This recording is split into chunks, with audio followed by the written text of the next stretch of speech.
Ya, doctora, compañeros, buenas tardes. El día de hoy a mi grupo le ha tocado exponer sobre el diagnóstico de bartonelosis según la norma técnica del MINSA.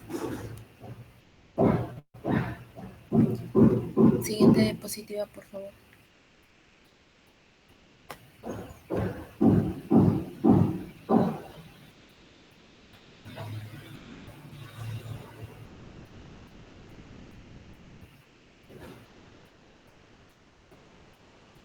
Los integrantes son Bravo Chávez, Carla Brigitte, Jara Larcón, Franklin Roldan, Reupo Minguillo, María Belén, Matallana Vidaurre, Karen de Milagro y Gallardo Marrufo Mardelín.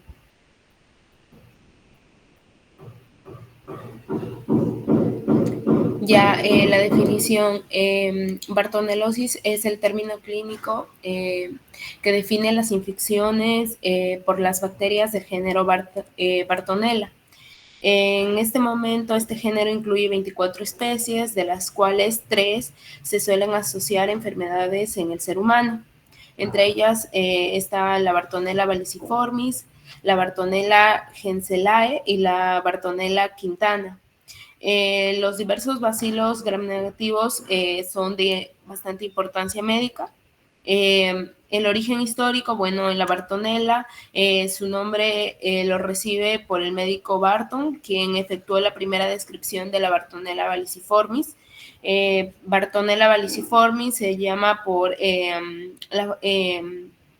su forma en barra, Bartonella henselae, porque Hensel fue quien investigó acerca de este microorganismo, y la Bartonella quintana, que es en referencia a quinto, ¿no? Que en referencia a la fiebre de 5 días.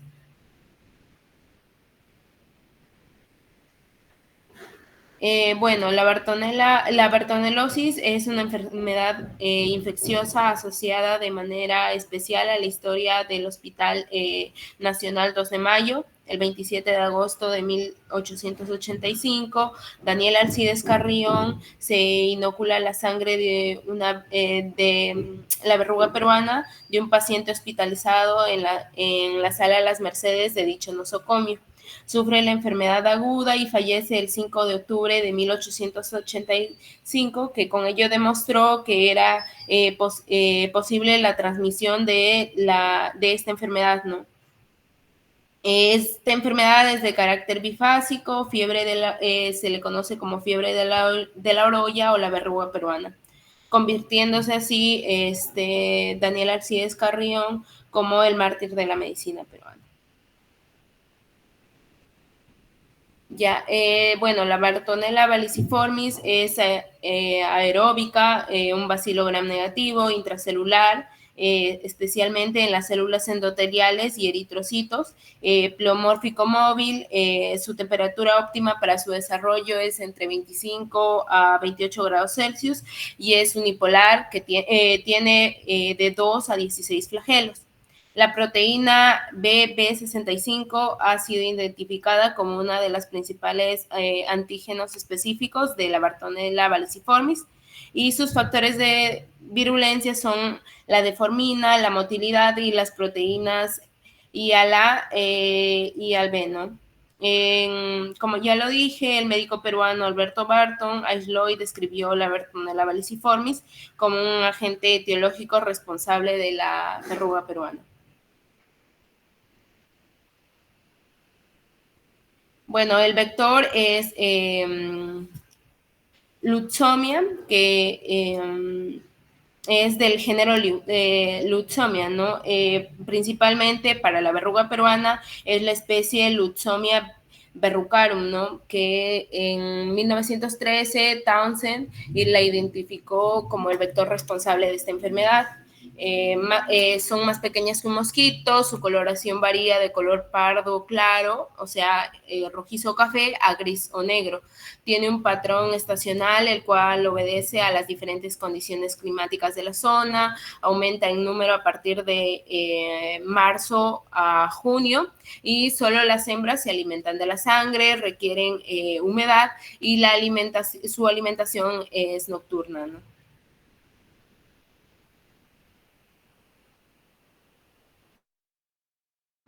Bien, continuando con la exposición, voy a hablar sobre la patogenia. Como ya mi compañera habló sobre el vector, vendría a ser la Lutzomia verrucarum. Bueno, este vector va a interactuar con el humano, ¿no?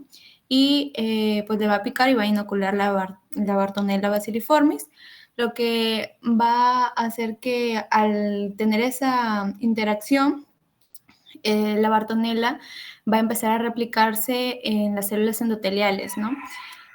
Para posteriormente pasar al torrente sanguíneo, no a los eritrocitos, donde pues aquí va a tener ciertos factores de virulencia, los tres más importantes, que es la deformina, que es una proteína que va a hacer que haya invaginaciones en la membrana eritrocitaria para que así pueda pues almacenarse la bartonela, además de la motilidad, ya que la bartonela tiene un flagelo unipolar que va a permitir trasladarse de una manera más rápida y efectiva, ¿no? Hacia el torrente sanguíneo, y los genes IAL de tipo A y tipo B, que pues también van a participar y favorecer pues el traslado de la bartonela al torrente sanguíneo. Posteriormente, como que cuando se va a estar aquí en el torrente sanguíneo, la bartonela pues va a empezar a replicarse y va a activar al sistema retículo endotelial, que va a hacer que se active la respuesta inmune y eliminar los eritrocitos infectados, ¿no? Va a haber una destrucción de los eritrocitos infectados en el hígado y en el vaso de una manera muy rápida y masiva, lo que va a causar la anemia hemolítica, ¿no? Luego va a haber ciertos patógenos que van a engañar al sistema inmune, donde la bartonela pues va a inducir a la producción de la interleucina 10, y esto va a reducir la respuesta inmune, no suprimiendo los linfocitos T, el CD4 y el CD8. Es por eso que en pacientes se va a hacer un conteo, va a salir disminuidos estos, el CD4 y el CD8, ¿no? Lo que va a causar infecciones agregadas como la toxoplasmosis, la salmonelosis, TBC, etcétera. En otro factor sería que la bartonela se va a quedar en los restos eritrocitarios, va a haber una invasión hacia las células endoteliales y una respuesta angiogénica, ¿no? Que es parte de las manifestaciones clínicas. Luego, en manifestaciones clínicas, vamos a tener que se van a dar dos fases, la hemática y la eruptiva. La hemática, también conocida como fiebre de la orolla, y la eruptiva, que pues es la fase de la verruga peruana. No, en otros pacientes también se puede observar una fase, la intercalar, que es una fase intermedia, ¿no? Se puede dar de tipo hemático, la intercalar, que vendría a ser asintomática, y la eruptiva. Bien, en la fase hemática tenemos que el periodo de incubación es de promedio de 3 meses, puede variar de 10 días hasta 210 días, una duración de 2 o 4 semanas, la mortalidad desde el 30 al 80%, es por eso que en esta fase sí se necesita tratamiento, ¿no? En presentación, pues vamos a observar malestar general, fiebre, por eso se le denomina fiebre de la orolla, ictericia, palidez severa, mialgias, hepatomegalia, esplenomegalia y linfadenopatías, ¿no? Esto se podría considerar una fase aguda. Luego, en la fase eruptiva la podemos considerar como una fase crónica, ¿no? Esta ya ocurre semanas o meses después de la fase hemática, y se va a observar lesiones angiomatosas de 3 tipos. La miliar, que son como pápulas, ¿no? Que aparecen de 3 milímetros o menos, de tipo mular, que vendrían a ser tumores subcutáneos, y de tipo nodular, ¿no? Esta es autolimitada, ya que pues por eso no se va a necesitar tratamiento y podrá de semanas a meses. Bueno, continuando con la exposición, ahora voy a hablar sobre un tema el cual es fundamental en el ámbito, en especial en el ámbito del diagnóstico médico, ¿no? Vamos a hablar sobre los tipos de muestra y su correcta obtención. Comprender este proceso es esencial para garantizar resultados confiables que nos van a permitir o que nos permiten brindar un diagnóstico certero y darle un tratamiento oportuno a los pacientes. Bueno, para esto vamos a hablar primero sobre los tipos de muestra y su obtención. Siguiente diapositiva, por favor.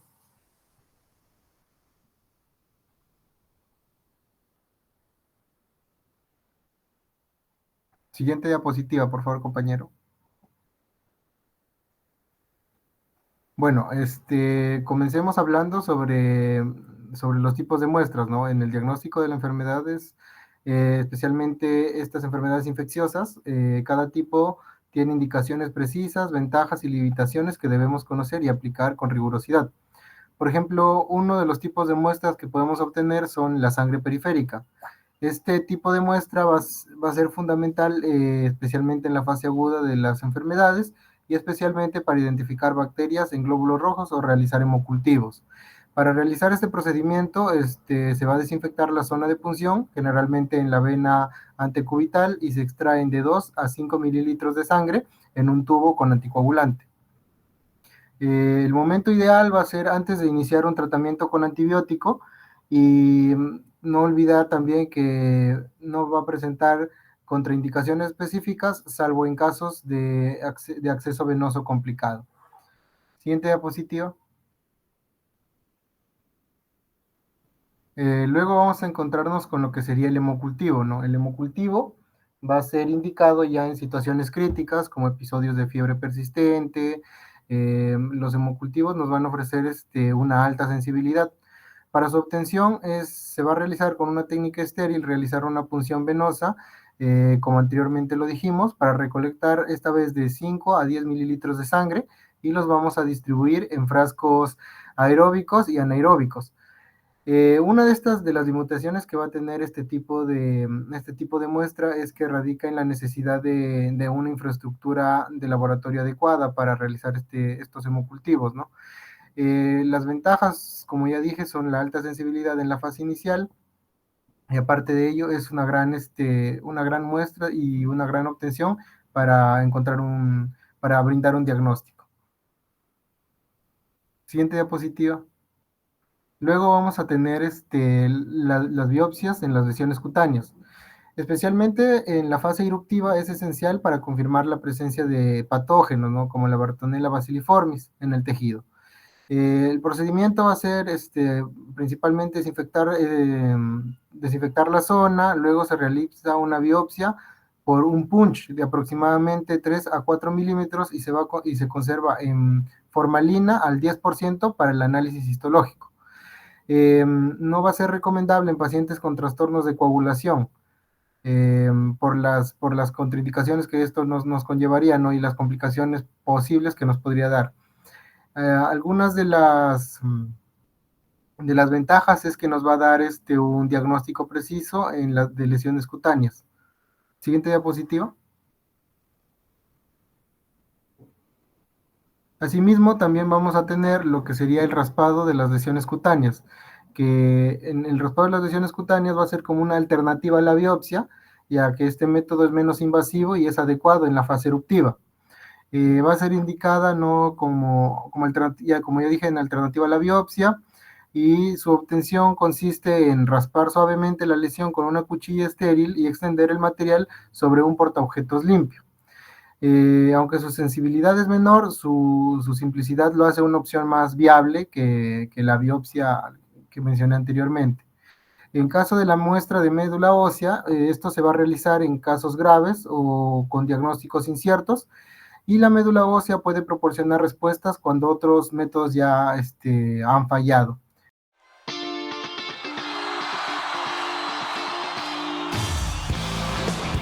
Pacientes con baja parasitemia, aunque su naturaleza invasiva lo reservan para casos muy excepcionales. Siguiente diapositiva, por favor.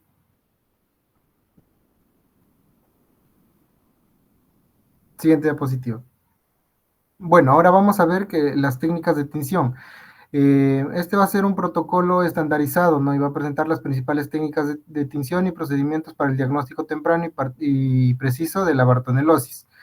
Aquí abordaremos diferentes tipos de tinciones, las cuales se van a presentar una por una, tratando de, de indicar cómo se realizan y los resultados que debemos de observar. Siguiente diapositiva. Primero comenzamos con lo que es la tinción de Giemsa, que va a ser ideal para la sangre periférica y raspados de lesiones. Esta técnica es económica y muy sencilla, y dentro de los resultados que esperamos es encontrar bacilos intracelulares teñidos de azul dentro de los glóbulos rojos. Primero tenemos que, para su preparación, vamos a tener que lavarlo con agua destilada y sacarlo al aire, y luego se va a observar en un microscopio con un objetivo de inmersión de 100x. Siguiente diapositiva. Luego vamos a tener lo que sería la tinción, los resultados de la tinción Giemsa, que vendría a ser, está indicado en muestras de sangre, como ya dije, periférica, y raspados de lesiones, ¿no? Esta es una técnica muy sencilla y de bajo costo, ideal para aquellos laboratorios con recursos limitados. En lo que es el resultado esperado, no es que al examinar la muestra bajo el microscopio se deben observar los bacilos intracelulares teñidos de azul dentro de los glóbulos, y esta visualización nos permite un diagnóstico preciso de la presencia de la Bartonella. Siguiente diapositiva, por favor. Bueno, aquí vamos a encontrarnos con lo que es la tinción de Wright. En la tinción de Wright va a ser indicada principalmente en lo que sería la sangre periférica. Dentro del procedimiento que se va a realizar, vamos a tener que cubrir el frotis con solución de Wright durante 1 a 2 minutos. Posterior a esto, se va a añadir igual cantidad de agua tamponada y se va a mezclar suavemente. Vamos a dejar actuar durante 5 minutos y se va a lavar con agua destilada y dejar a que se seque. Posterior a esto, ya se puede realizar la examinación al microscopio, teniendo como un resultado esperado bacilos teñidos de azul oscuro o púrpura. Siguiente diapositiva.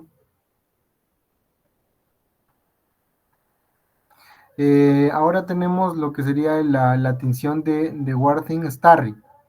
Esta va a ser indicada en biopsias de lesiones cutáneas, ¿no? Y el procedimiento para realizar esta tinción es procesar la biopsia para inclusión en parafina,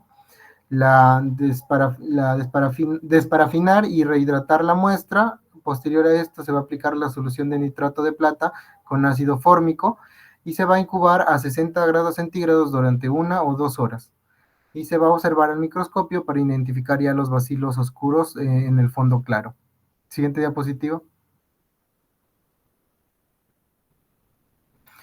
Bueno, aquí tenemos también la hematoxilina eosina, que esta va a ser indicada en análisis histológico de biopsias.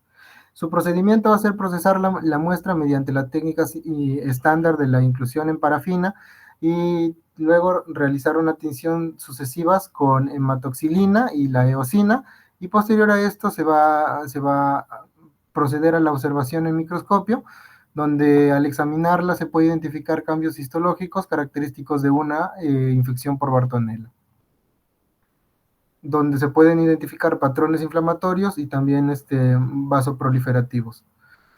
Bueno, en la selección de la muestra, ¿no? Como consideraciones, vamos a ver que se debe usar sangre periférica y hemocultivos para un diagnóstico temprano y preciso. En la fase eruptiva vamos a priorizar lo que son ya las biopsias o raspados de las lesiones cutáneas activas o representativas, y se debería de realizar en un momento óptimo, ya que se debe extraer la sangre durante el pico febril en la fase aguda para una mayor probabilidad de la detección. La correcta selección y el tiempo de la muestra son cruciales para que así poder aumentar la precisión de este diagnóstico de la bartonelosis. Siguiente diapositiva. En lo que tenemos en la precisión de los diagnósticos, tenemos como principal la tinción de Giemsa, que la he puesto como principal ya que es sencilla y de bajo costo, es bastante accesible en la mayoría de los laboratorios con recursos limitados.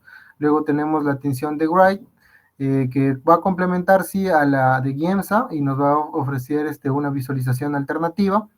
En la HIE va a ser útil para el análisis histológico en general y la de Wharton-Starry es una técnica avanzada para centros ya especializados, ¿no? Con aumento de recursos y con mayores equipos médicos. La elección de las técnicas ya se debe basar en los recursos disponibles y la especificidad requerida para el diagnóstico. Siguiente diapositiva.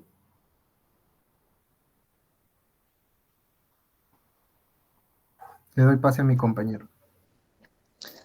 Bueno, siguiendo con el siguiente ítem que vendría a ser el diagnóstico mediante cultivo. Recordemos que este método como tal es simplemente para confirmar la sospecha clínica o con fines epidemiológicos. Bueno, primero tenemos el aislamiento del Bartonella bacilliforme, ¿no? Se usa básicamente por dos métodos o dos medios. Uno, el cual vendría a ser en agar Columbia en sangre de carnero, alrededor de 10% en placas Petri. Y el otro vendría a ser lo que es medio de cultivo bifásico. En este caso, el hecho de que sea bifásico es porque tiene dos fases, ¿no? Tanto la fase sólida como la fase líquida. La fase sólida está compuesto principalmente por el agar Columbia de sangre de cordero al 10% y también lo que es el extracto de levadura al 0.1%. Y en la fase líquida está compuesta por un medio RPMI, que está acompañado o suplementado con el suero fetal bovino. Y en casos, o sea, como alternativas de esta fase líquida, también se usa el medio RPMI, pero sin suplemento, o lo que vendría a ser infusión de cerebro-corazón. Se tiene en cuenta que el mayor aislamiento como tal se logra en la primera y segunda semana, alrededor de 70-80%, y al restante se logra entre la tercera y cuarta semana. Siguiente.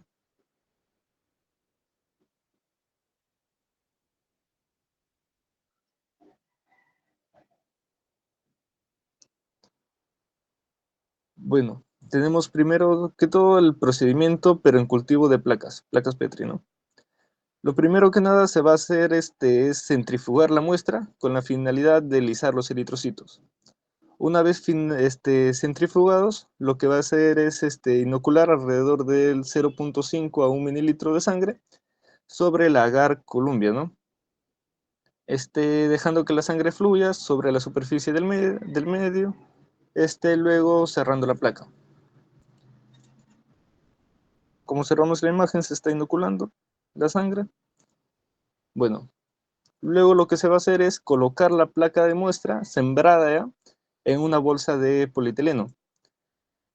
La importancia de las bolsas de polietileno es mantener la humedad del cultivo, puesto de que su periodo de incubación como tal es largo, ¿no? Se dice que alrededor de 45 días. En la siguiente imagen podemos observar el sellado de las placas con las bolsas de polietileno. Siguiente.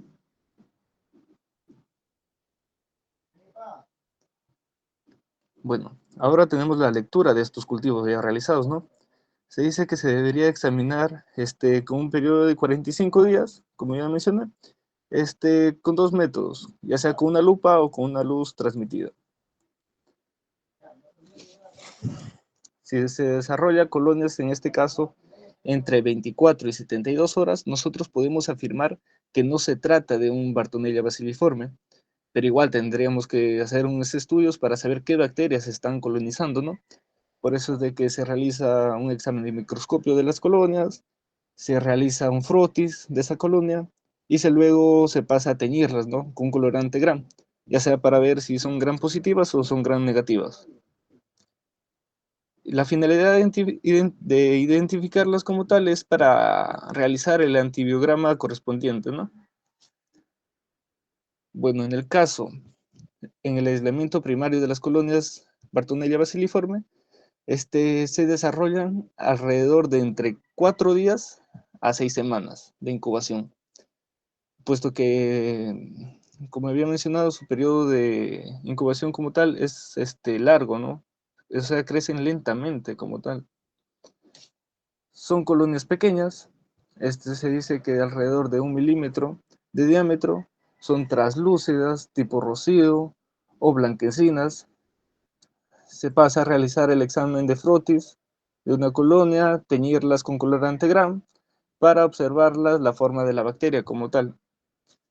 En este caso, la Bartonella basiliforme colorea muy débilmente con tinción Gram. En la imagen podemos observar un cultivo puro en placas de agar Columbia con sangre de alrededor de 9 días de incubación. Siguiente.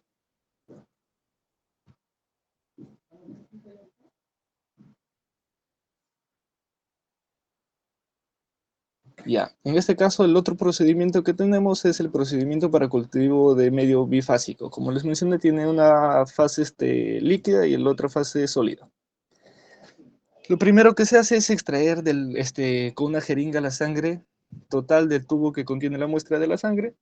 Inmediatamente se inocula a través del tapón, como observamos en las imágenes.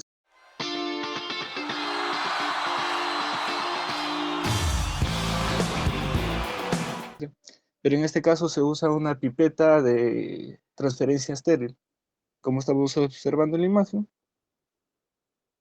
Bueno, se lo deja reposar en el frasco inoculado hasta la sangre anterior, por favor. Se deja reposar en el frasco inoculado hasta que la sangre se impregne como tal al agar, es decir, a la fase sólida. Esto se da alrededor de 30 minutos. Luego limpiar con algodón empapado en alcohol la tapa del frasco, inocular el cultivo alrededor del 28 a 29 grados centígrados en un periodo de 45 días. Siguiente. La lectura como tal de este método vendría a ser lo que se hace es bañar la fase sólida en un medio de fase líquida como tal.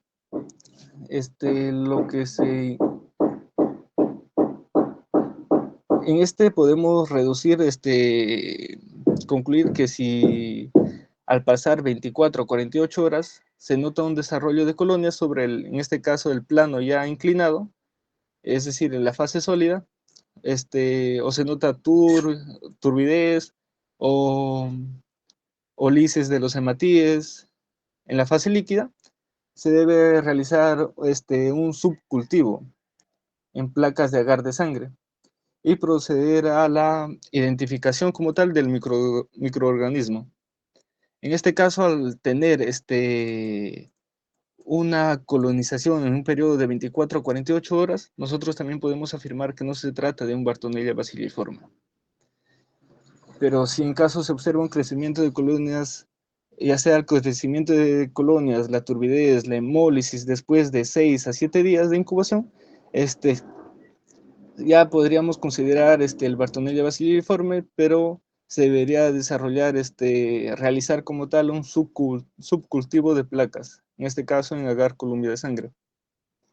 Si en caso no se observa crecimiento de colonias o turbidez después de 6 a 8 días, o sea, se recomienda también realizar el subcultivo, pero no se debe dejar de lado este cultivo como tal. Se debe seguir incubándose hasta completar los 45 días ya mencionados, ¿no? Siguiente.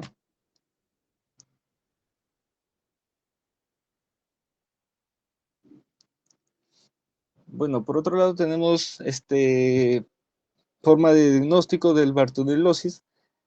Aquí en el Perú es bastante usado la prueba de Westerben-Bolt, que vendría a ser que tiene su gran importancia de reportar o sea, es bien útil como tal, tanto en la fase aguda como en la fase crónica, como una probabilidad del 97% de los casos confirmados por biopsia cutánea. Además, también tenemos que se ha descrito un método serológico de diagnóstico que utiliza una prueba de anticuerpos fluorescentes indirectos, también denominados IFA, y toma como valores diagnósticos títulos entre 1/256 a mayores, o con una sensibilidad del 82% en fase aguda de la enfermedad y con una sensibilidad del 93% en fases o etapas ya convalenciadas como tal, o fases crónicas.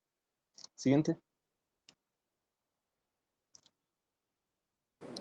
Continuando con la observación y lectura, para la lectura de las láminas es importante conocer el manejo y las limitaciones del microscopio y mantenerlo en un buen estado. En la lectura se debe tener en cuenta índice de bacteriemia y forma de las bacterias. Siguiente, por favor. Siguiente. Ya. En función a estos parámetros se deben emitir los resultados para el diagnóstico médico, pronóstico médico. Primero se lee de 50 a 100 campos por lámina con la muestra de frotis sanguíneo a 1000 aumentos, con aceite de inmersión, buscando la presencia de formas cocobacilares, bacilares o cocoides que se encuentran dentro de los hematíes. Segundo, un frotis sanguíneo tiene 3 partes, cabeza, cuerpo y cola. Entre el cuerpo y la cola generalmente se encuentran una sola capa de células y los hematíes están por separado. Tercero, las formas cocoides se encuentran en pares o cadenas. Y si se observa un solo hematíe con forma cocoide, es preferible revisar toda la lámina. Siguiente, por favor. En un frotis positivo se observan hematíes deformados y muchas veces toman la forma ameboide. El resultado de la lectura del frotis sanguíneo se expresa en porcentaje de hematíes infectados, por lo cual se cuenta con hematíes con 100 hematíes y se determina cuántos están infectados. Si se observa que las células infectadas son menos del 50%, se leerán 100 campos. Si se observa que las células infectadas son más del 50%, se leerán 50 campos. Y si se observa que el porcentaje de hematíes infectados es menor a 5%, se debe leer toda la lámina. En el reporte se debe colocar las formas bacterianas observadas, ya sea bacilar, cocobacilar o cocoide. En la fase aguda de la enfermedad se observan predominantemente formas bacilares de color rojizo o violeta, separadas o también en grupos dentro de los hematíes. Se ven con menos frecuencias en formas cocoides. Siguiente, por favor. Aquí se puede observar una lámina con frotis sanguíneo con hematíes infectados con formas cocoides y bacilares, Gienza por 1000. Siguiente.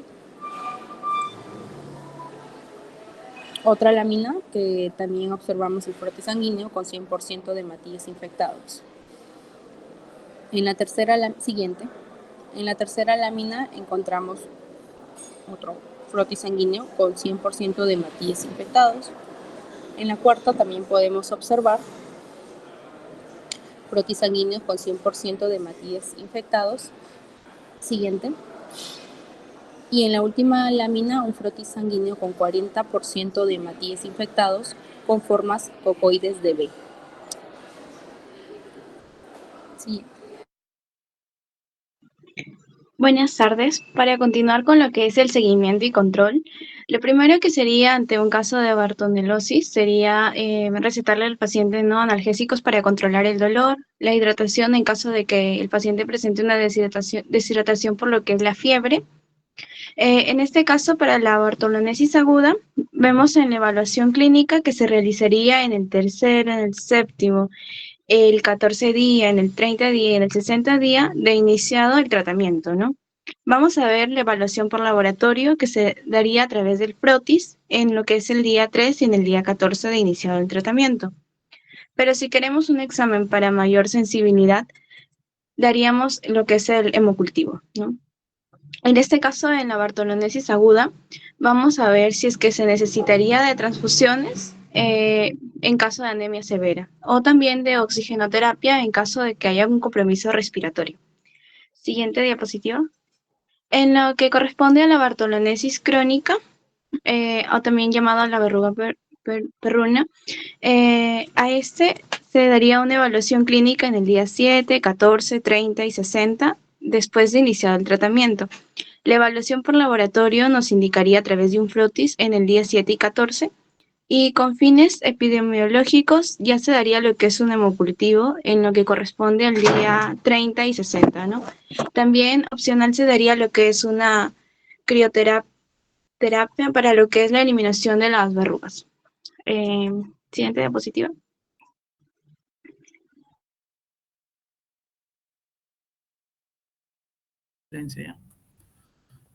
Muy bien, chicos. Solamente para agregar de que actualmente también se están utilizando otros métodos diagnósticos para bartonelosis. Como ya lo mencionó sus compañeros, esta bacteria tiene un crecimiento lento, entonces podemos hacer un diagnóstico mucho más rápido en los pacientes. Por ejemplo, se está realizando diagnóstico serológico con la técnica de ELISA, ¿no? Se han determinado y extraído proteínas de la bartonela que actuarían como el antígeno, ¿no? Se está trabajando actualmente también con proteínas recombinantes que son utilizadas como antígeno en la prueba de ELISA. También se puede hacer estudio a través de la inmunofluorescencia indirecta. Y también hay estudios ya actualmente sobre utilizando técnicas de PCR para el diagnóstico de Bartonella, es decir, utilizando sangre total, se extrae ADN y luego se amplifica utilizando las técnicas de PCR y luego eso se realiza una electroforesis que se compara con un patrón de la corrida electroforética de una Bartonella, comparando los pesos moleculares y también se puede hacer el diagnóstico, ¿no? Eso no está en la norma técnica porque, bueno, la norma técnica ya es antigua, no ha sido actualizada, pero actualmente ya el Instituto Nacional de Salud han obtenido proteínas recombinantes para poder incrementar los porcentajes de especificidad utilizando el método de ELISA, ¿no? Y actualmente está disponible en el Instituto Nacional de Salud. Eso quería agregar para conocimiento de ustedes. Siguiente grupo, por favor. Ahora comparto.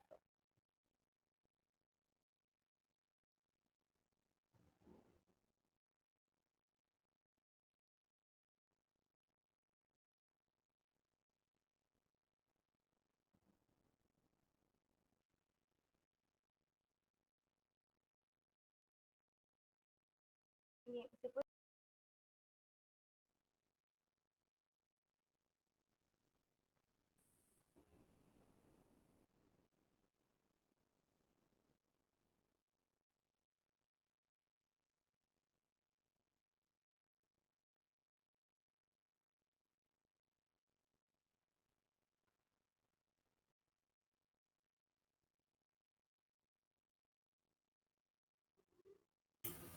Buenas tardes con todos.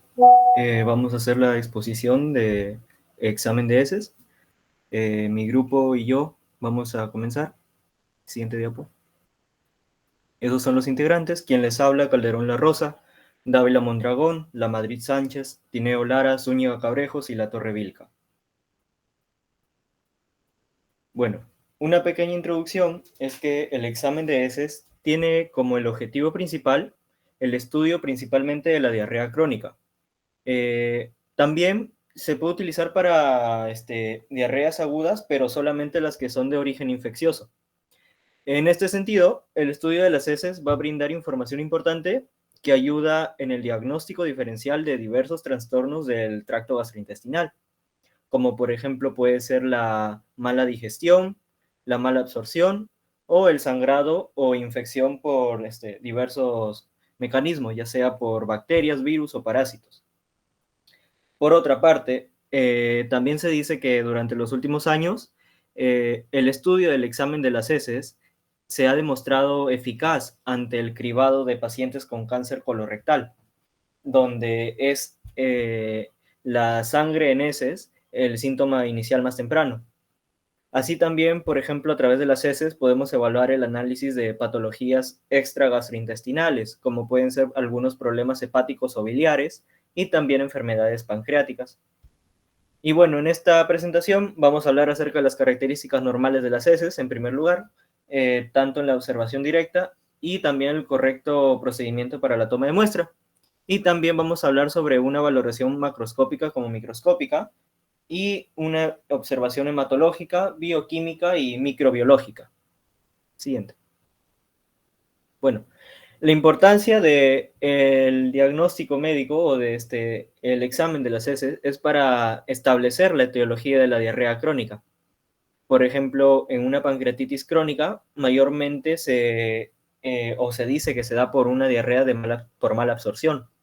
En cambio, en una enfermedad inflamatoria intestinal, se va a hablar mayormente de una diarrea crónica de causa orgánica. En cuanto a la etiología también de la diarrea aguda, hay que recordar que se puede hacer también por examen de heces, pero más que todo para establecer el origen infeccioso, es decir, si se trata de una bacteria, de un virus o de un parásito. Y bueno, como mencioné, últimamente se ha estado probando este test de sangre oculta en heces como una herramienta de cribado en pacientes con cáncer colorectal. Siguiente. Ya. Vamos a hablar de las heces normales, cómo deberían ser. Al examen físico se evalúan 4 parámetros, que es la cantidad, el color, olor y la consistencia. La cantidad de valores normales, algunos autores mencionan que es de 100 a 200 gramos por día, otros autores también mencionan que es de 150 a 250 gramos por día. El color debe ser de un color marrón, un olor fétido y una consistencia formada o moldeada. Al examen microscópico se evalúan también ciertos parámetros como la grasa, los alimentos no digeridos, las fibras musculares, los almidones, los huevos o segmentos de parásitos, las levaduras, los leucocitos, sangre y moco, en donde todo esto mencionado mayormente para que sea normal no debe estar presente en las heces o debe estar presente en escasa cantidad, como por ejemplo los alimentos, las fibras musculares, los almidones e incluso la grasa, que solo se permite hasta un máximo de 20%, que es considerado como un valor normal. Al examen químico se evalúan 2 parámetros principales, que es el agua y el pH. El agua en las heces debe ser aproximadamente hasta un 75%. Y el pH debe estar cerca del 6.5 a 7.5. Y bueno, por último, al examen croposcópico se evalúan 3 parámetros, que también es el pH, los azúcares reductores y la reacción leucocitaria, en donde el pH se encuentra, como ya les mencioné, entre 6.5 a 7.5, los azúcares reductores no deben estar presentes en las heces y la reacción leucocitaria tampoco debe ser visible. Le doy paso a mi compañero. Ok, continuamos con lo que es diarrea. Para hablar de diarrea, lo definimos con un aumento del volumen del líquido y también de la frecuencia de las deposiciones en comparación con el patrón de deposición normal de un individuo. Se hablan de 3 mecanismos de la diarrea. Tenemos una diarrea secretora, osmótica y también por hipermotilidad intestinal. Dentro de la diarrea secretora va a haber un aumento de las secreciones de solutos por parte del intestino que va a provocar un aumento del volumen de líquido enviado al intestino grueso. Este volumen de líquido resultante va a exceder así la capacidad de absorción del intestino grueso, ¿no? Entonces, aquí hay un aumento de secreción intestinal de un soluto y va a ser característica de la infestación por organismos productores de enterotoxinas, como es el síndrome de Solir-Ellison o gastrinoma. Por otro lado, tenemos la diarrea osmótica, en la que va a haber mayores cantidades de solutos osmóticamente activos que van a permanecer en el lumen intestinal, lo que va a provocar secreciones adicionales de agua y de electrolitos en este lumen, en el cual el volumen de líquido resultante también va a exceder la capacidad de absorción del intestino grueso. Aquí va a haber afecciones por mala digestión o por mala absorción de los alimentos, lo que va a provocar así la retención de grandes cantidades de agua y electrolitos en el lumen intestinal y la excreción de heces acuosas o diarrea. Esta se va a dar por sobredosis de laxantes, solución de limpieza colónica, entre otros. Y por otro lado tenemos la hipermotilidad intestinal, donde un aumento de la motilidad intestinal va a disminuir el tiempo permitido para los procesos de absorción intestinal. Aquí los alimentos voluminosos como la fibra dietética va a producir un efecto laxante natural debido a la distensión intestinal que van a provocar. La motilidad también se puede ver afectada por sustancias químicas, por los nervios, las hormonas, emociones y también los laxantes. Y también por la actividad nerviosa parasimpática, la cual la va a aumentar y la actividad nerviosa simpática disminuye la motilidad. Para que haya una diarrea puede ser el resultado de uno o de la combinación de estos mecanismos. Aquí es importante mencionar que durante la diarrea secretoria y osmótica, el aumento de líquido en el lumen puede provocar va a provocar una distensión intestinal, lo que puede provocar un aumento de la motilidad intestinal y va a agravar el cuadro diarreico, por lo cual de repente podemos tener una hipovolemia. Y cuando esté una hipovolemia vamos a tener una diarrea grave, lo cual va a disminuir este volumen sanguíneo y va a alterar el equilibrio ácido-base de nuestro organismo, pudiendo así provocar acidosis metabólica. Tenemos que la diarrea se va a dividir en diarrea aguda y diarrea crónica. Dentro de la diarrea aguda va a tener un inicio repentino que se va a diferenciar en inflamatoria y no inflamatoria.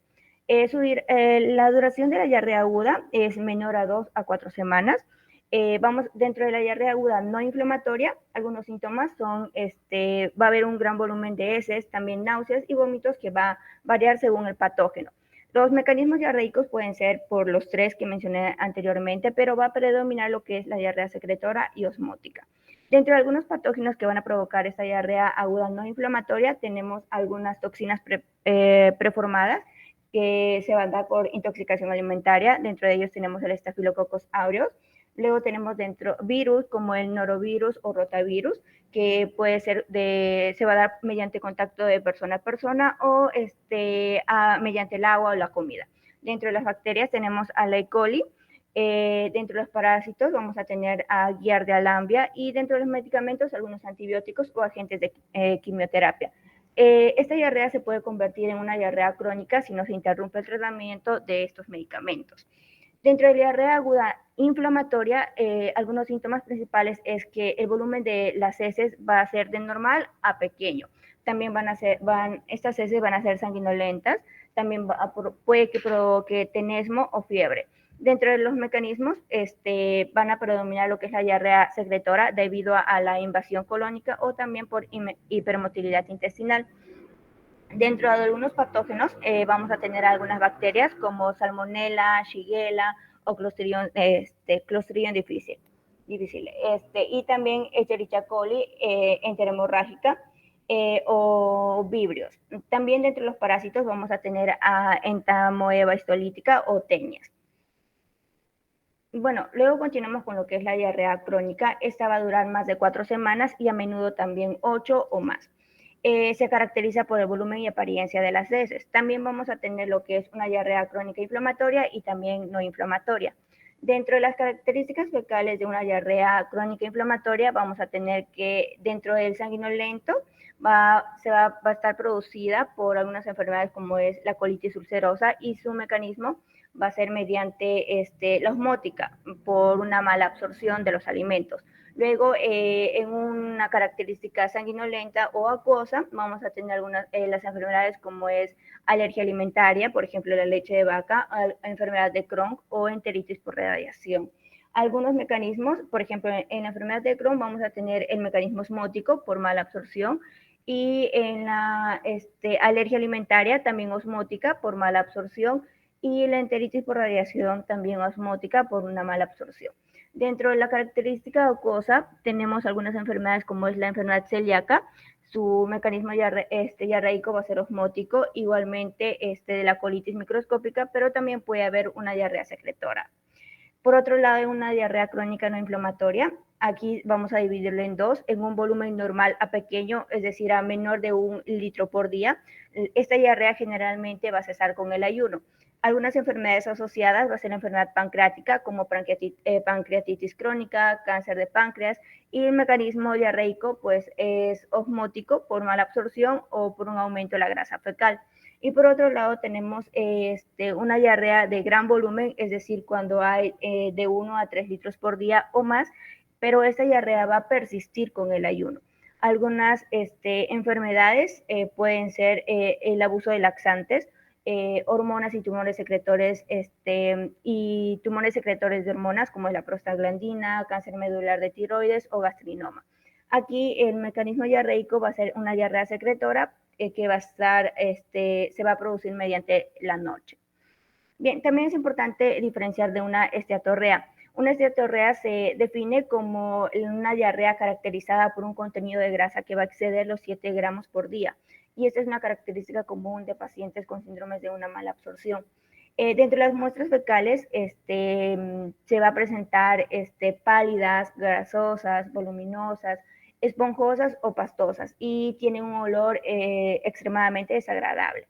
Algunas causas de esteatorrea es por mala digestión, como la disminución de enzimas pancreáticas, pancreatitis, fibrosis quística, cáncer de páncreas, entre otros. O por mala absorción cuando la mucosa intestinal está dañada o cuando hay una enfermedad celíaca o también una obstrucción linfática como un linfoma. Aquí hay un algoritmo que va a ayudar a la evaluación de una diarrea y de una esteatorrea para poder diferenciarlas. Luego continuamos con lo que es la recolección de la muestra fecal para este examen de heces. Aquí lo importante es la educación del paciente, ya que habitualmente esta recolección de muestra se va a realizar, lo va a realizar el paciente en su propio domicilio, ¿no? Aquí para educar al paciente tenemos algunas pautas, como por ejemplo, es recomendable realizar una higiene, explicar al paciente que debe realizar una higiene adecuada de la zona, también de que debe orinar antes de realizar la deposición, ya que las heces mezcladas con la orina no van a resultar útiles para este análisis.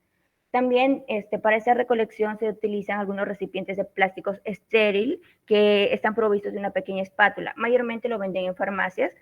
Y también una vez recogida la muestra debe entregarse lo antes posible y en un máximo de 24 horas en el centro solicitante. También tenemos algunas pautas para los contenedores, como ya lo expliqué, tiene que ser un recipiente de plástico estéril que tiene una espátula. Estas recipientes van a variar según la cantidad de muestra que se vaya a recoger. Además, para algunas muestras no se requiere toda la materia fecal para los análisis. Por ello, se debe indicar al paciente qué parte de la materia fecal se debe recoger. Dentro de las pautas del tipo y monto recaudado, ya lo comenté que se recolecta según la prueba a realizar. Por ejemplo, para sangre oculta, glóbulos blancos o grasa fecal cualitativa, se requiere solo una pequeña cantidad de muestra para recolectada al alzar. Por otro lado, para las pruebas cuantitativas, como para la excreción fecal diaria de cualquier sustancia, generalmente se requiere una recolección fecal de 2 a 3 días. Estas recolecciones de varios días son necesarias porque la recolección diaria de heces no se correlaciona bien con la cantidad de alimentos ingeridos en el mismo periodo de 24 horas. Para ello, para garantizar una muestra fecal óptima, pueden ser necesarias algunas restricciones dietéticas antes de la recolección. Esto es importante para las pruebas para sangre oculta y grasa fecal cuantitativa. Y también algunas pautas, algunos contaminantes a evitar, como ya lo comenté, decirle al paciente que no debe contaminar la muestra con orina, con papel higiénico o con agua del inodoro.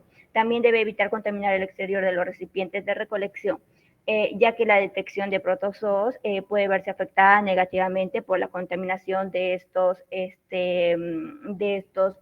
esta muestra fecal. Bien, ahora le doy el pase a mi siguiente compañero. Continuando con la parte del examen macroscópico, este incluye principalmente la evaluación tanto del color, consistencia y la forma, y esto nos va a permitir identificar sustancias tanto como el moco o restos no digeridos en las heces. Como mencionó mi compañero al inicio, la cantidad normal va a variar según algunos autores que lo consideran dando de 100 a 200 gramos al día o de 150 a 250 gramos al día con una dieta equilibrada. Si hay un aumento excesivo en la cantidad, o sea, más de un kilogramo al día o varios litros en diarrea grave, generalmente algunos ejemplos son la esteatorrea, la hipersecreción o fístulas gastrocólicas. Si hay una disminución en la cantidad, puede deberse a alteraciones tanto en el tránsito intestinal como un bajo consumo alimenticio. Y en sus ejemplos tenemos estreñimiento, tumores en el intestino, deshidratación severa y una obstrucción intestinal. El color, las heces normalmente en los adultos es un color pardo, con una alimentación o una dieta variada. En los niños, generalmente en los lactantes, es amarillenta, es verde en el caso de que la alimentación o la dieta sea rica en verduras, negruzco cuando hay consumo de alimentos como morcilla, moros, calamares con tinta, regalidez del palo o espinacas. Más oscuro, ya heces duras, sería por estreñimiento y las heces suelen ser más oscuras de lo normal. En algunos casos son claras por heces diarreicas, aunque hay algunas excepciones. También tenemos un color blanco grisáceo por acolia o ictericia obstructiva debido a la falta del urobilinógeno en las heces. En los otros también tenemos que son amarillentas, como en la estetorrea, con trazas rojizas por presencia de sangre debido a pérdidas hemáticas de origen bajo por hemorroides, tumores de colon distal en caso de una hemorragia baja, y negras, que se les conoce como melenas, en una hemorragia digestiva alta por sangrado proveniente del tracto gastrointestinal superior. En lo que es la consistencia y forma de heces, normalmente las heces deben ser sólidas y tienen ser bien formadas. En el caso del estreñimiento, las heces van a ser pequeñas, duras y en forma de bolas. Cuando hay diarrea, pues las heces van a ser líquidas o blandas, comúnmente con infecciones intestinales, como ejemplo en el cólera o una fiebre tifoidea. Las estetorreas son heces grasosas, flotantes, de color amarillo o por la mala absorción de las grasas. En las melenas, estas heces son negras, pegajosas, con apariencia alquitrán, típicas de hemorragias digestivas altas. Y lientería cuando hay heces con restos no digeridos de alimentos como semillas o pieles debido al tránsito rápido o a la mala digestión. También se suele evaluar el moco en las heces. Normalmente el moco no está presente. Cuando hay pequeñas cantidades puede ser causada por el esfuerzo al defecar o por el estreñimiento mismo. Cantidades masivas de moco se asocia a afecciones graves como un adenoma velloso o enfermedades gastrointestinales graves. Cuando hay moco en heces brillantes, generalmente se dice que procede del intestino delgado. Moco con copos o tiras es más probable que provenga del colon distal. Un moco blanco o transparente tiene un origen funcional y puede ser por irritación o trastornos benignos. Y un moco mezclado con sangre o pus indica un proceso inflamatorio en el tracto gastrointestinal. Entre los ejemplos comunes está la enteritis, la colitis y infecciones por disentería bacilar. El olor de las heces es causado por los subproductos metabólicos de la flora bacteriana intestinal. Sin embargo, la flora bacteriana se altera si hay un cambio significativo en la dieta y el olor puede cambiar. Por ejemplo, en la estetorrea, donde hay una mala absorción de heces, las heces tienen un olor particularmente fuerte debido a la degradación bacteriana de los lípidos no digeridos. En la primera tabla nos resumen prácticamente todo lo que hemos venido diciendo, tanto el color, la consistencia, la forma, y en los intervalos de referencia fecal, lo mismo, y pues aquí tenemos algunos ejemplos como la osmolaridad, que va desde 285 a 430 milimoles por kilogramo de agua, el potasio de 30 a 140 miliequivalentes litro y el sodio de 40 a 110 miliequivalentes litro.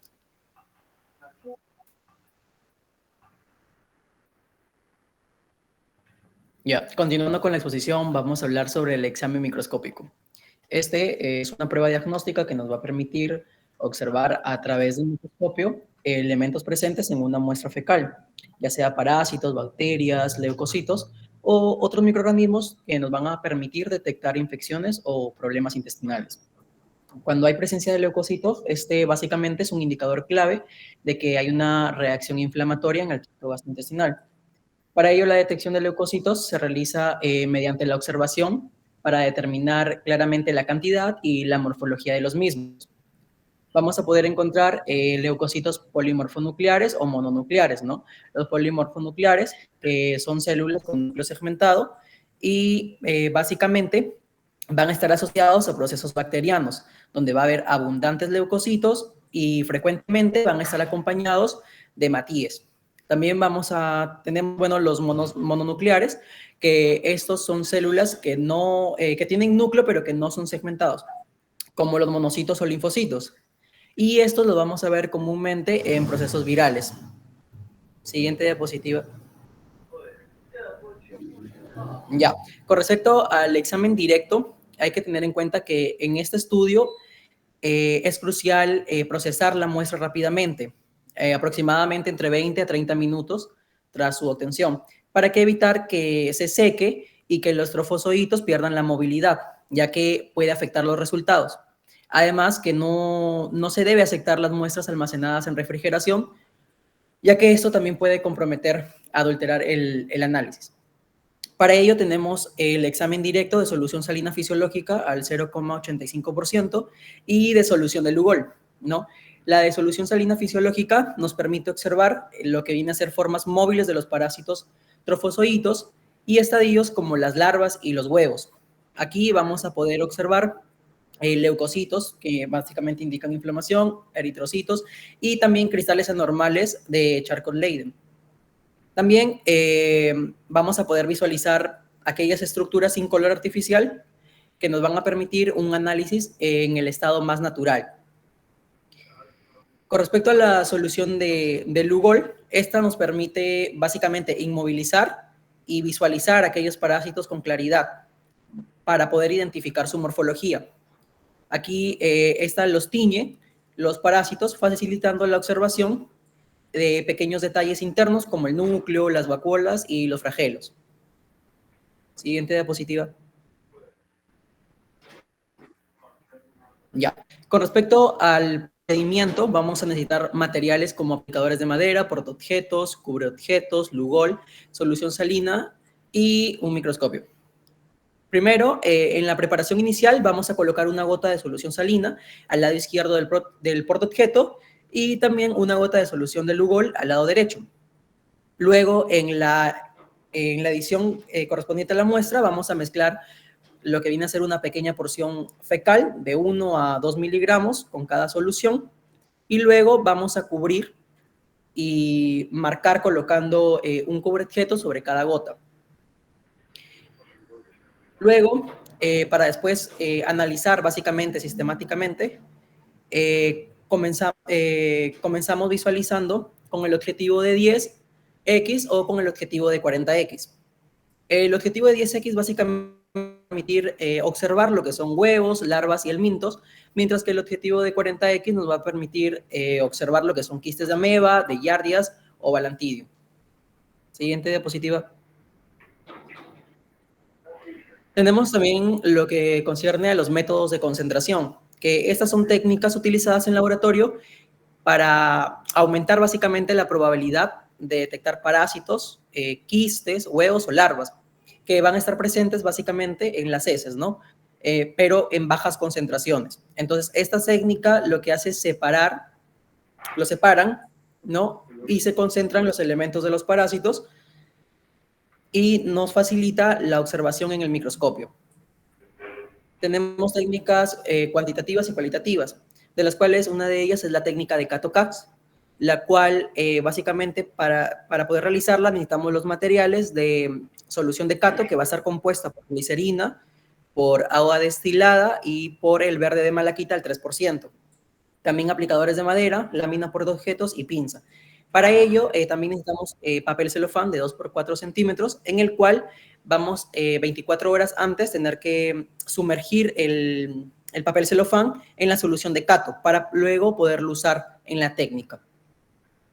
Bueno, aquí sobre una lámina portaobjeto vamos a colocar 50 miligramos de heces y con una pinza de disección vamos a sacar un rectángulo de celofán de la solución de Cato y lo colocamos sobre la porción de heces. Luego hacemos presión con un tapón de goma, como se puede apreciar ahí, hasta que la muestra se extienda básicamente en un área de 20 a 25 milímetros de diámetro.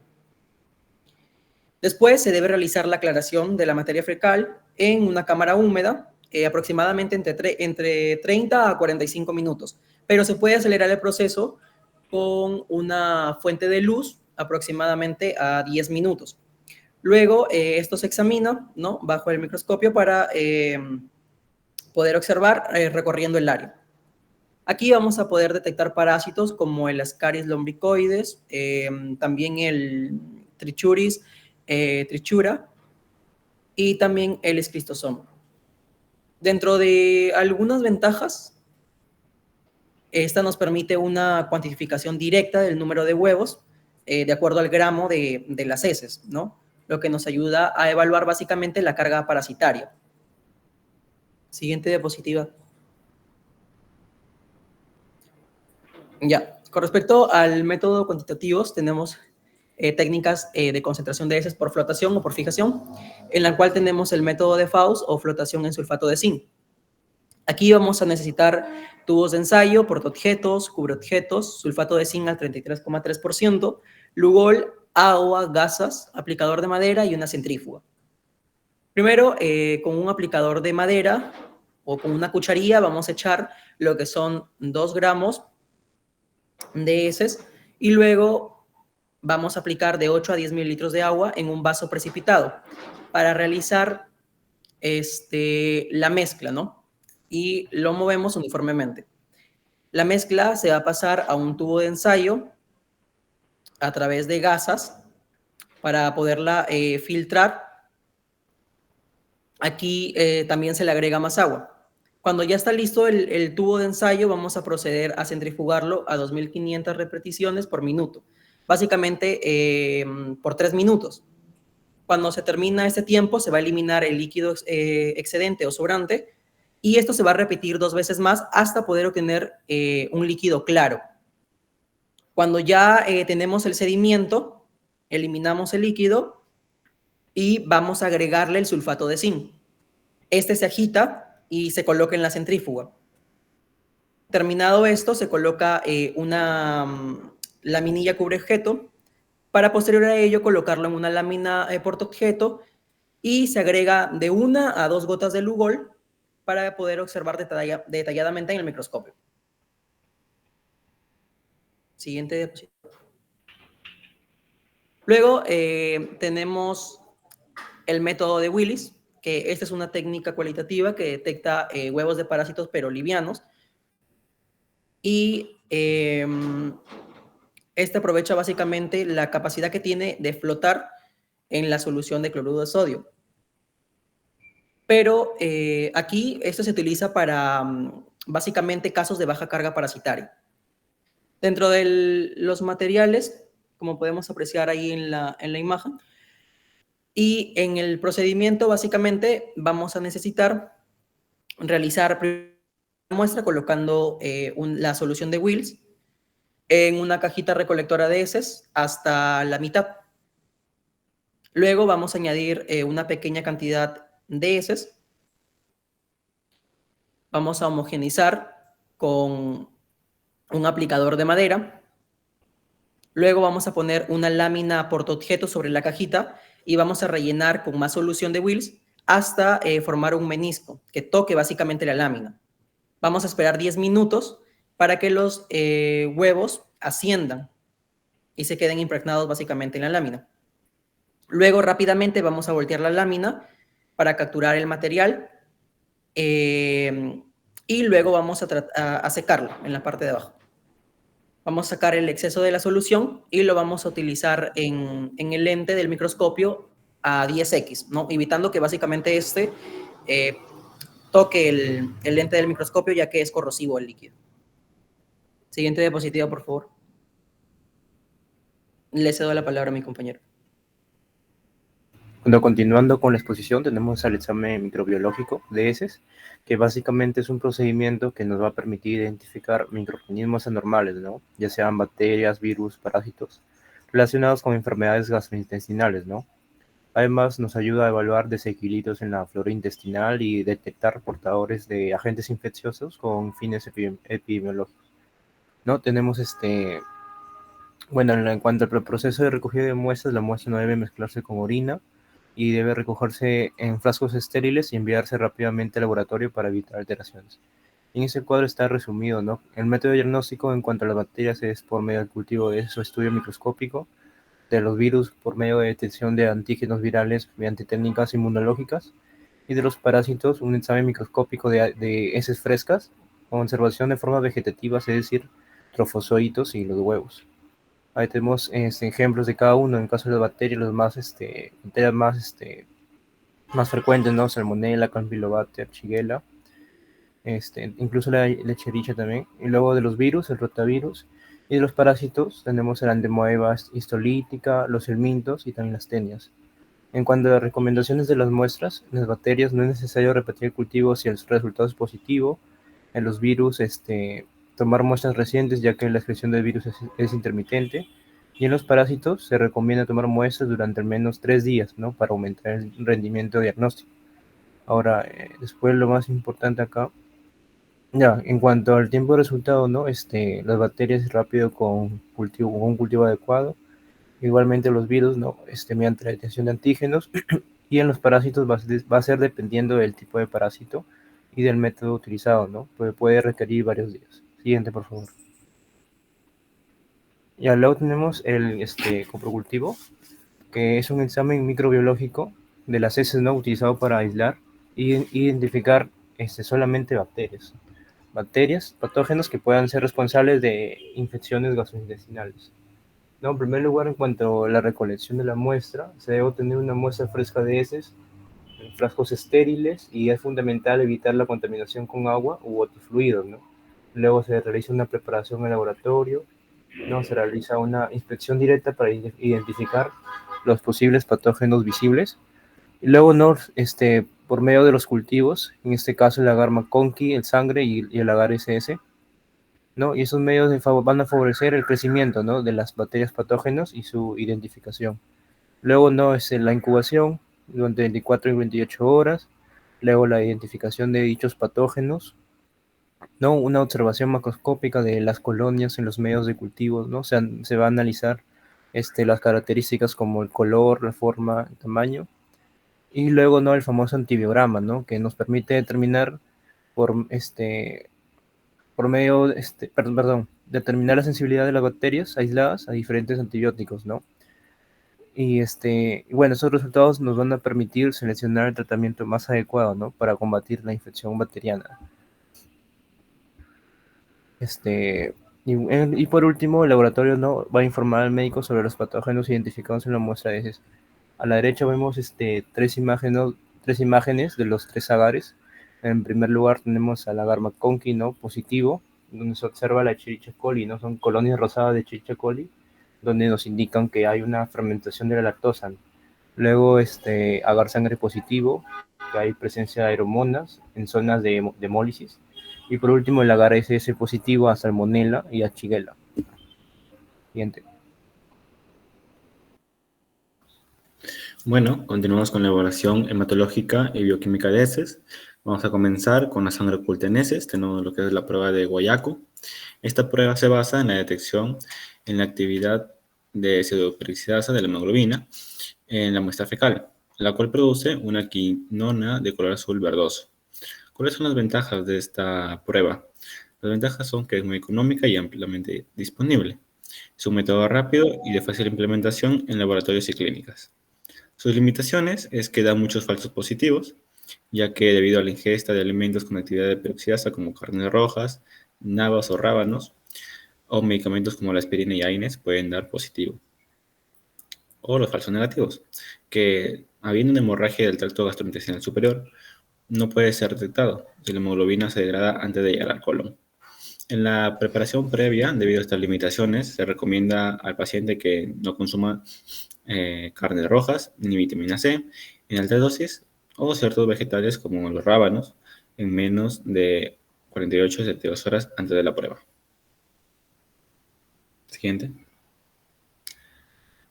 Otra prueba de sangre oculta en heces es la prueba de inmunoquímicas, en las cuales se detecta específicamente la globina humana mediante anticuerpos monoclonales. Las ventajas de esta prueba es su alta sensibilidad y especificidad para sangrado del tracto gastrointestinal inferior, la cual no requiere restricciones dietéticas, lo que facilita la adherencia del paciente. También su capacidad para identificar sangrados crónicos intermitentes es muy buena. Dentro de sus limitaciones, tenemos que tiene un coste elevado a comparación de la anterior y no detecta hemorragias provenientes del tracto gastrointestinal superior debido a la degradación de la globina por enzimas digestivas. Cuando hablamos de su positividad, hablamos cuando la prueba se basa en, la prueba se basa en el método de reacción antígeno-anticuerpo y se da positivo cuando la globina, o sea, la parte de la hemoglobina, está presente en la muestra y se une al anticuerpo de detección, lo que genera una señal visible o medible. Otra prueba de sangre oculta en heces es la prueba basada en las porfirinas, las cuales se detectan hemo o porfirinas derivadas de la hemoglobina degradada. Las ventajas de esta prueba es que son útiles para identificar hemorragias del tracto gastrointestinal superior, a comparación de las otras que tenían sus limitaciones en estos casos. La aplicabilidad en casos donde los métodos inmunoquímicos no están disponibles por alto costo.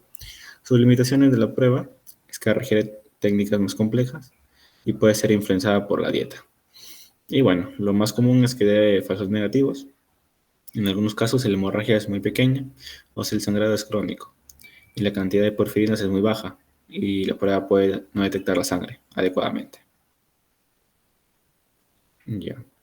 Una evaluación bioquímica de heces, tenemos la calprotectina fecal, la cual es liberada a la luz del intestino cuando los neutrófilos se activan en respuesta a una inflamación y se detectan heces utilizando ensayos inmunológicos como la ELISA, que es el ensayo por inmunoabsorción ligado a enzimas, o los kits de pruebas rápidas. Los valores normales de calprotectina fecal es menor a 50 microgramos gramo de heces, elevado en procesos inflamatorios, claramente. Sus clínicos de la calprotectina fecal es para diferenciar entre una diarrea infecciosa, donde los niveles son bajos, y una diarrea inflamatoria, donde los niveles suelen ser elevados. También se usa para el monitoreo de la actividad de enfermedades como la Crohn y colitis ulcerosa. En algunas ocasiones puede ayudar a predecir recaídas o el desarrollo de nuevas lesiones en pacientes con enfermedad de intestino irritable. Sus ventajas es que no es invasiva, ya que se recolecta fácilmente de las heces, tiene una alta sensibilidad y especificidad para detectar inflamación y es útil para diferenciar la causa de la diarrea, tanto siendo inflamatoria como infecciosa. En desventajas, tenemos que puede dar falsos positivos debido a que las enfermedades no relacionadas con la enfermedad de intestino irritable pueden dar positivo o infecciones intestinales. Los falsos negativos es en fases menos activas de la enfermedad de intestino irritable, donde la inflamación puede no ser suficiente para elevar los niveles de calprotectina. Otra evaluación bioquímica de heces es la lactoferrina fecal, donde esta en fase aguda se presenta en los neutrófilos o otros tipos de leucocitos. Tiene la capacidad de unirse al hierro libre y es considerado un marcador de inflamación intestinal. Y esta se detecta en las heces utilizando ensayos inmunológicos como el ELISA. Sus valores normales, normalmente los niveles de lactoferrina no suelen ser muy elevados, son principalmente bajos. En sus usos clínicos tenemos la que se usa para diferenciar entre la diarrea infecciosa y la diarrea inflamatoria. Tiene prácticamente el mismo uso que el anterior. También se usa para monitorizar la actividad inflamatoria en enfermedades como la colitis ulcerosa y enfermedad de Crohn. Y bueno, también principalmente se usa para infecciones bacterianas como Shigella, Salmonella, Clostridium difficile, y también se puede detectar altos niveles de lactoferrina. Sus ventajas, también cuenta con una alta especificidad para la inflamación intestinal, especialmente útil para la evaluación de enfermedad de intestino irritable, útil para su diagnóstico diferencial con otras diarreas inflamatorias infecciosas, y su desventaja es que los niveles de lactoferrina también pueden elevarse en situaciones de infección intestinal, lo que puede interferir en su uso exclusivo para enfermedades inflamatorias. Puede haber falsos negativos si la inflamación no es suficientemente activa. Tenemos la esteatorrea, donde encontramos grasa en heces. La grasa no absorbida es excretada en las heces, lo que da lugar a heces voluminosas, pastosas y de color amarillo o grisáceo. En los valores normales tenemos que es menos de 7 gramos de grasa por día. Y bueno, su método es que se puede medir la grasa fecal mediante varios métodos, tales como técnicas cualitativas, usando tensiones como el Sudan 3 o el Sudan 4 para identificar gotas de grasa en una muestra fecal. Otro de los métodos es el método cuantitativo, donde se cuenta la grasa en una muestra fecal recolectada durante el periodo de 3 días o 72 horas. Las ventajas de esta prueba es que proporciona información clave sobre la absorción de nutrientes en el tracto gastrointestinal y útil para el diagnóstico diferencial de trastornos de observación de grasas. Las desventajas es que en la prueba cuantitativa, en la de 72 horas, suele ser molesta para los pacientes, ya que requiere la recolección de heces durante más días, y los resultados pueden verse alterados por otros factores como el uso de medicamentos que afectan la absorción o dietas ricas en grasas. Por último, tenemos la evaluación hematológica de heces, donde principalmente podemos encontrar leucocitos y matíes. En el caso de los leucocitos, que son las células del sistema inmunitario, indican que hay inflamación o infección en el tracto gastrointestinal. En el caso de los hematíes, son los glóbulos rojos que se presentan en las heces debido a algún tipo de sangrado en el recorrido del conducto gastrointestinal. Sus métodos de detección para los leucocitos, el más conocido, examen microscopio directo, que se utiliza junto a una solución salina o tinción de grit o gran. Y para los hematíes se usa el examen microscopio directo para hematíes, prácticamente lo mismo, solo que de leucocitos se utiliza tinciones y soluciones. En la interpretación podemos encontrar neutrófilos, los cuales indican inflamación bacteriana o infecciosa, los monocitos indicando infecciones virales o inflamación crónica, los eosinófilos asociados a parásitos, y linfocitos muy pocos posibles en enfermedades autoinmunes o crónicas. En el caso de matíes, podemos encontrar en sangre oculta, puede ser indicativa de cáncer colorectal o hemorragias pequeñas. En el caso de encontrar melenas, sangrado de tracto gastrointestinal superior, por úlceras o varices. Y hematoquesia, sangrado del gastrointestinal inferior, debido a una diverticulitis, diverticulosis, hemorragias o cáncer rectal. Y pruebas adicionales que acompañan, que serán los cultivos bacterianos o PCR, para identificar patógenos, una biopsia o endoscopía para el diagnóstico definitivo de enfermedad de intestino irritable. Y en el caso de hematíes, sus pruebas adicionales serían endoscopía o colonoscopía para determinar la fuente del sangrado y prueba oculta en heces para el cribado de cáncer. Siguiente. Muchas gracias. Eso sería todo. Ok, chicos, muy bien, muchas gracias. Muy completa la exposición. Básicamente, para el estudio de heces, quiero que se centren en leer la parte de test de Graham.